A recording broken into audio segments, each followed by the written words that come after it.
नमस्कार। प्रसंगवश में आप सभी का स्वागत है।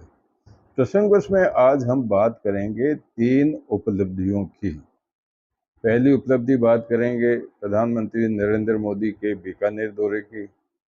बात करेंगे राजस्थान शिक्षा बोर्ड की उपलब्धि की और बात करेंगे भारत अपने राजस्थान की विद्वान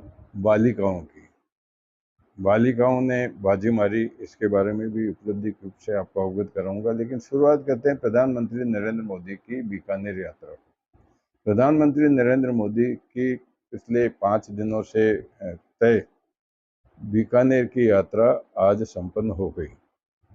प्रधानमंत्री नरेंद्र मोदी ने सबसे पहले एयरबेस पे सैनिकों के साथ नाल एयरबेस पे सैनिकों से भी मिले। इसके बाद में करणी माता के प्रसिद्ध मंदिर में भी वे गए, जहां उन्होंने माता का आशीर्वाद भी लिया और साथ में 2600 करोड़ रुपए की शिलान्यास और लोकार्पण की जो कार्रवाई थी, लोकार्पण और शिलान्यास, उसको भी उन्होंने अंजाम दिया।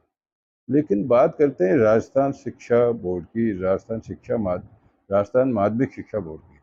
राजस्थान माध्यमिक शिक्षा बोर्ड में आज पहली उपलब्धि ये रही कि उन्होंने 12वीं क्लास के तीनों ही विषयों के वाणिज्य, साइंस और आर्ट्स के रिजल्ट एक साथ जारी किए।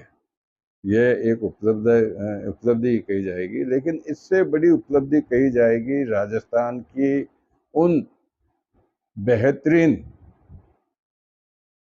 छात्राओं की जिन्होंने पहले नंबर पर रह करके बाजी मारी है।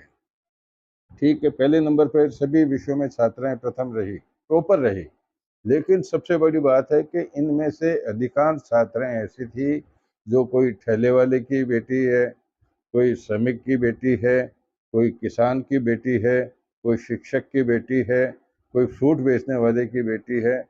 और एक बेटी ने तो बताया कि उसकी स्थिति ऐसी थी कि उसके घर में रोशनी की भी समुचित व्यवस्था नहीं थी।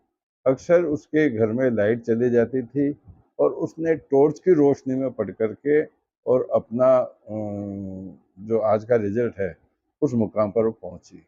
कुल मिला के कहने की गर्ज ये है कि बालिकाएं हमारी इतनी टैलेंट वाली है कि इसी तरह का अगर टैलेंट चलता रहा तो बालिकाएं हिंदुस्तान के अंदर राज करेगी ऊंचे पदों पर। ऊंचे पदों का मतलब राजनीति से मेरा कोई मतलब नहीं है, मेरा मतलब है ब्यूरोक्रेसी में जब जिस प्रकार के संस्कार उनके परिवार वालों ने दिए हैं, जिस प्रकार से उन्होंने आजकल सब जानते हैं मोबाइल का ज़माना है। अधिकांश हम भी क्या बच्चों की बात करना तो बेईमानी होगी, हम खुद भी मोबाइल को छोड़ते नहीं हैं। जब भी फ्री होंगे, आप तो देखो ना, एक परिवार के अंदर 5 आदमी हैं, 5 आदमी बैठे हैं तो एक साथ मोबाइल लेकर के बैठे रहेंगे, बातचीत कम करेंगे। लेकिन ऐसी परिस्थिति में इन बालिकाओं ने एक जबरदस्त एक तरह से कहे तो प्रयास किया और उस प्रयास में वो सफलता हुई। सबसे बड़ी बात है कि जो अंक मिले उनको 95%, 96% से कम नहीं, उनसे ज़्यादा। और कुछ विषयों में तो बालिकाओं को 100 में से 100 नंबर भी मिले हैं। इसी तरह से विजयनगर में भी प्राज्ञ विद्यालय है, वहाँ एक अंग्रेजी के छात्र को 100 में से 100 नंबर मिले।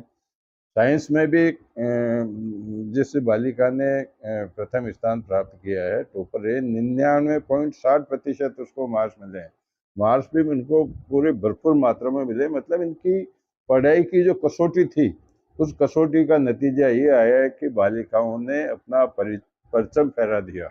और उनकी अब जो जिस प्रकार के मीडिया के अंदर, सोशल मीडिया में और समाचार पत्रों में जिस प्रकार की ई पेपर के अंदर जो उनके इंटरव्यूज आ रहे हैं, उनमें उनका मानना है कुछ जाना चाहती है आईएएस और आईपीएस के लिए,